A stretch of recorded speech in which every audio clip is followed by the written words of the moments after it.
Hey everybody, and welcome back to another video on the channel. If you haven't already, make sure you do like and subscribe to the channel. Like the video, it definitely helps, and subscribe to the channel. That way you can be updated when I upload more videos like these that are going to be going over deconstructions and even just some simple cookups. It takes less than a second to do so, and like I said, it definitely helps the channel, and I really appreciate it too. In this video, we're going to be doing a deconstruct, as I said before. The thing is, with this one, I feel like I should have done the process of me cooking it up, but I was just like, I woke up one morning, decided to make a beat, and this is what I came up with, and it didn't click with me. Hey, cut the camera on and record, but here we are now. So this is a very simple, very easy kind of cook up or deconstruct. I'm just going to break down to you what I did in this process and how I got it to sound the way that it sounds, and just to show you that you don't really need external plugins or external sounds or whatever to make good music in FL Studio. First things first, let's look at our tempo. Our tempo is brought down to 104 BPM, and then I started with this Rhodes piano. Now, if you know me, I love to use the pianos in the packs that we have here on FL Studio. So if you have FL Studio, you have these packs, and I'm just using this Rhodes piano right here, or to start out with this melody.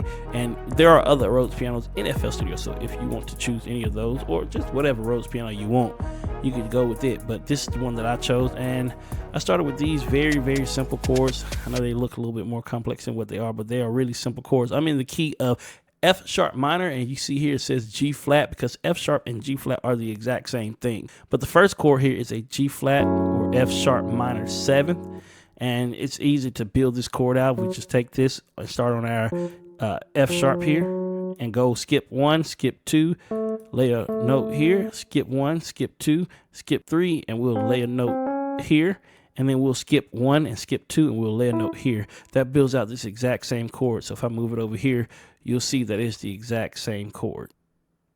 And after that, I did this chord right here. Now, this chord looks a little bit complicated, but if we just take this, which is the third of that chord, and move it up an octave, what you see is we have an A major chord. So we got the A, we skip 1, skip 2, skip 3. We got the D flat, skip 1, skip 2, and we got the E. So this D flat is also the same thing as C sharp. You can build an A minor with A, C, and E. What to build an A major is A, C sharp, and E. And then this next chord also looks a bit complicated. To break it down to you in layman terms, this is actually the chord that we're looking at is a C sharp minor chord. If you look at it here, this is D is really a C, then E, then we got the G. This A flat is really a G sharp, and then we have the B. That's going to make us a C sharp minor chord or D flat minor chord. The next chord is actually the same chord, just repeated, only I took out the D from it. That sounded so bad, but you know what I mean. And I just left the E here in the root note. And so really what we're looking at is an E major chord. And you know it's major because we go 1, skip 2, skip 3. And we have a note, and we skip 1, skip 2, and we have another note. That's going to make us a major triad. Then we just repeat the same thing over again here. Same exact thing here. And then this chord is a little bit different from the one we used at first, because this one is actually a B major or B minor chord. So you know it's minor because we're using the 2 spaces in between here, the 3 spaces here, and we add 7 by skipping 2 and adding that A. And that makes it a B minor 7th chord. And then this next chord is actually the same chord from here, but we raise the 3rd, which is going to make this a dominant 7th chord. And it sounds like it's out of key. It sounds like it's using notes that it's out of key, because it is. If you look right here, this F is not in the key of F sharp because we're using an F sharp. And then the next chord, and this one is a major chord again, A major 7th, and all I did on the bottom was just put those root notes in. And of course, what I think is very important is strumming these notes, but also making sure the volume on these notes are also kind of varied. It makes it sound more like somebody's playing it, and it gives you that real R&B vibe. And the reason we use a lot of these 7th chords is because R&B music uses a lot of 7th, 9th, and 13th chords. And the processing that I have on this is none. I use no processing on this at all. There's not even reverb on this. That's just how that piano sounds by itself. So this is what we have.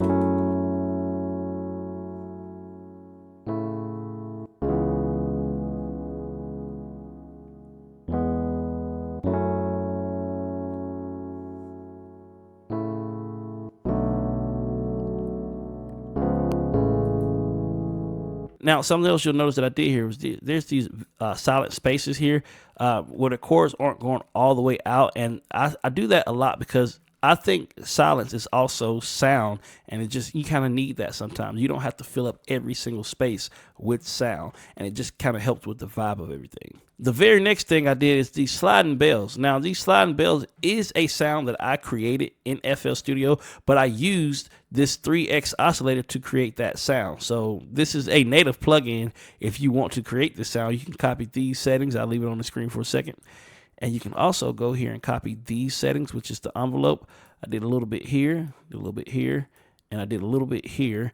And that's really pretty much all there is to this sound. This sound is actually following those root notes, but it's not doing every single note that the piano was playing. It's only on the downbeat. And the downbeat, when I say downbeat, I'm talking the 1, 2, 3, and 4.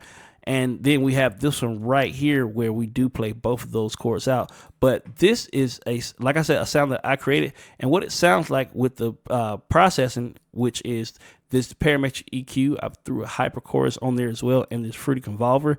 I use Fruity Convolver for reverb. A lot of people know about the Fruity Reverb too, and they know about the Luxverb. But a lot of people don't really get into this Convolver, which is, I think, a great reverb plugin because it gives you certain spaces that you can actually put the sound in instead of trying to create the space on your own. With that and just that sound together, these are what I call my sliding bells.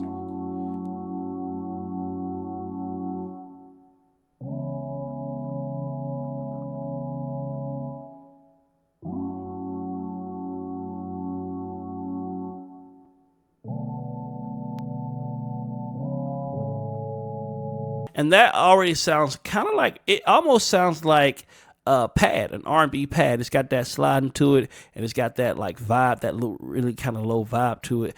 So the next sound that I use is called synth bass Y, and you see it says number 2 because there's a second pattern, or there's a first pattern to this. But this synth is also found in FL Studio, and I'm using Harmless, and you just go into Harmless, and it's down here at the bottom, synth bass Y, and I didn't do very much tweaking to it, but it's just following those root notes of the chord, but it's also following the pattern of the kick. So instead of using an 808, I'm just using a sub, and my kick is going to give me that thump that I need in order to create the 808 vibe for it. But I also don't feel like you need an 808 in every single beat. Sometimes the bass is just fine and suffices even better than the 808, and it just also helps kind of change things up. The processing that I have on this is going to be this parametric EQ, boosting up some of those lows and kind of ducking down some right here where that kick is going to be smacking. Then I got a fast distortion, and that's to give it that. And I also have it on type B. You got 2 different types here. I have it on type B, and it's just going to kind of give us those higher harmonics so that it could kind of be heard on smaller speakers if you're listening to it on your phone or something like that, and it just gives it a good texture at the top of it. And then once again, I threw on another parametric EQ, ducked out more of that bass here in the around 197 hertz, but I also boosted up here around 4,000 hertz, so it kind of enhances or amplifies or accentuate the sound of those higher harmonics that we just added. Now, what this bass sounds like by itself,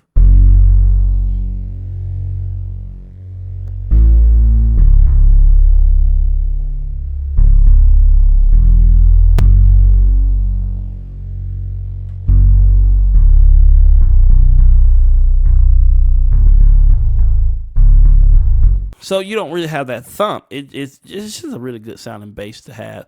If I were to put the kick in with that,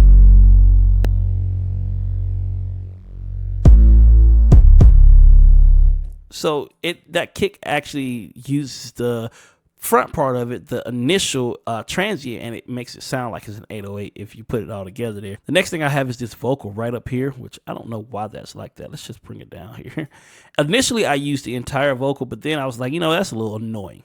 So I took some of it out, but this is a vocal that I found in the cloud. Now, where did I get it from? No idea. I was searching through it in the cloud, and it's just one of those vocals, and I don't own a subscription to the cloud, so all I did was I brought up Edison, and I recorded that. I chose the key, which is F sharp minor.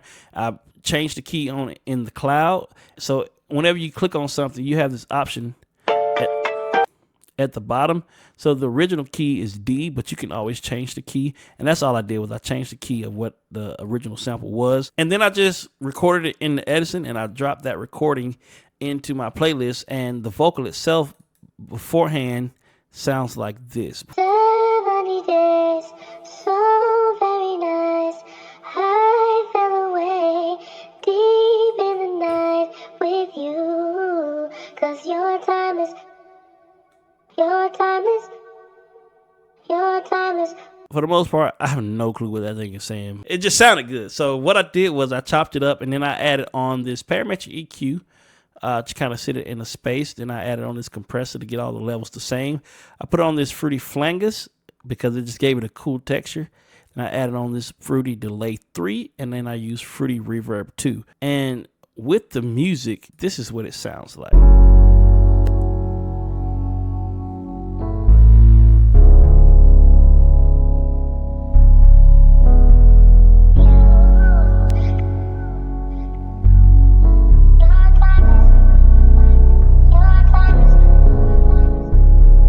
The next thing on the list is this classical acoustic guitar. Now me, if you watch any of my videos, I love to use this classical acoustic guitar, and you can find it under your packs. If you go to guitars, it's going to be that first guitar right up here at the top. And all I'm doing is I'm just throwing on my effects. I'm throwing on this hardcore, and I'm just using this preset Hard Blues XL, which is the preset that I created, but this is also a native plugin to FL Studio, just another different type of distortion that we have. And then I threw on this fruity delay. But the important thing with this one is I did follow the notes almost to the T, but I did some pitch bending. So since you see how this note is an E, but the very first note that we're using is actually a G flat or F sharp, what I did was I pitch bend this sound.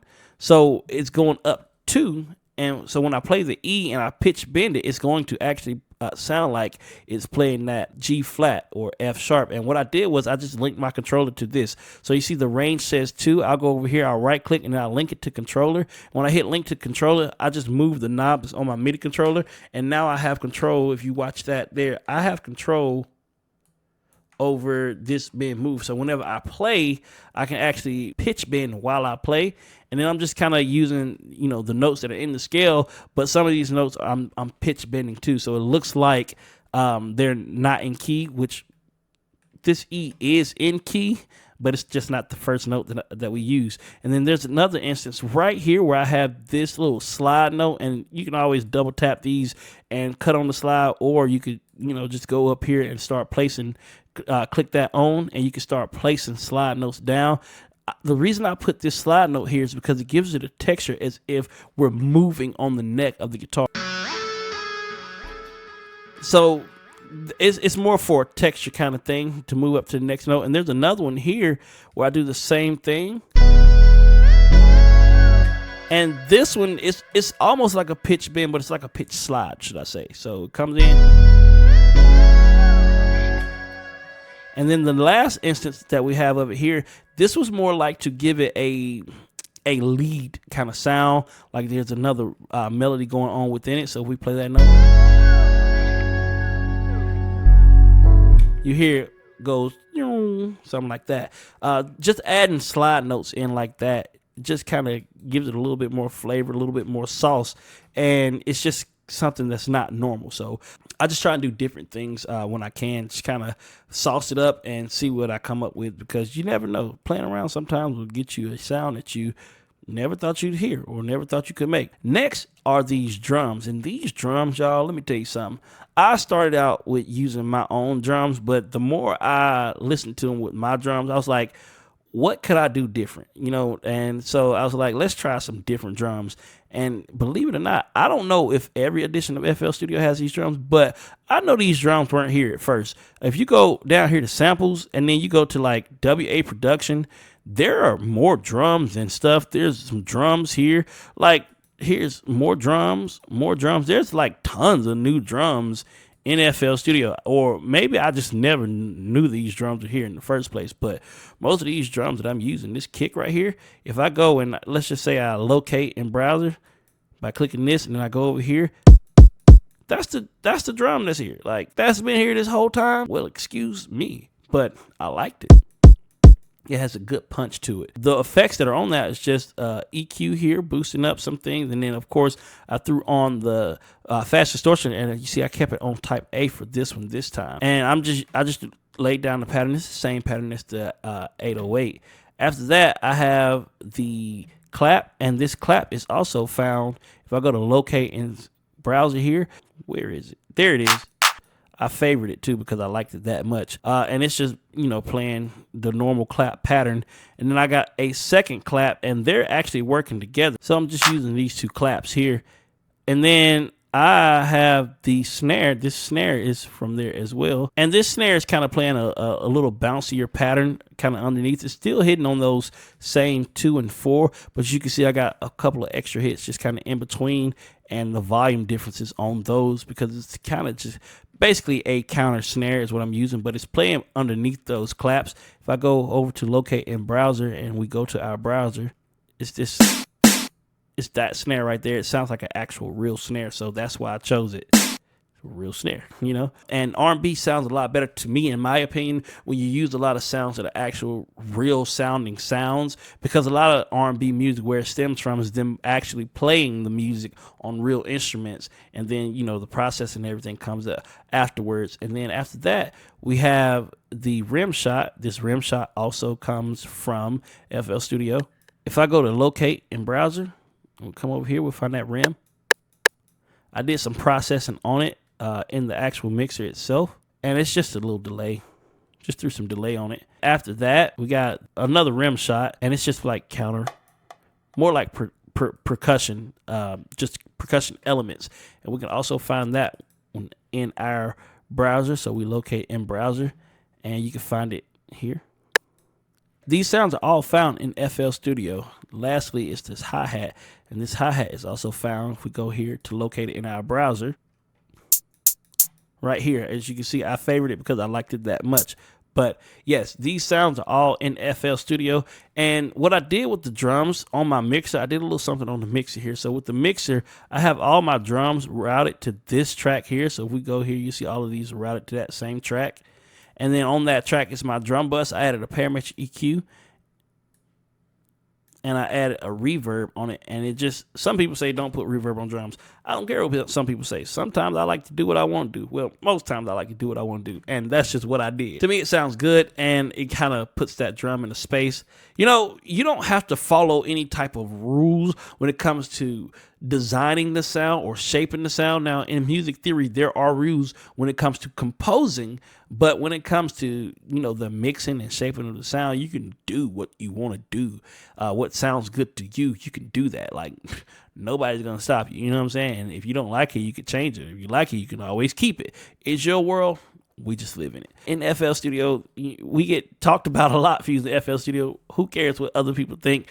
FL Studio has a lot of great sounds in it, has a lot of great features in it, a lot of good things to help you just kind of make better music or make good music in general. So don't feel bad for using FL Studio. I even record songs in FL Studio, and there are songs out right now that I've made the beat and recorded the whole entire song, produced everything in FL Studio using this mic, that interface, and this DAW. So you can do it. Just don't let people kind of talk you out of it like FL is like some type of inferior production DAW, because it's not. It's what you could do in FL Studio, you can pretty much do in other DAWs, but there's things in other DAWs that you can't do that you can do in FL Studio. So anyway, that's all I have for you in this video. Thank y'all so much for listening and watching. I hope y'all learned something. I hope there's something that you could take away from this. But I will see you in the next video. Thank y'all.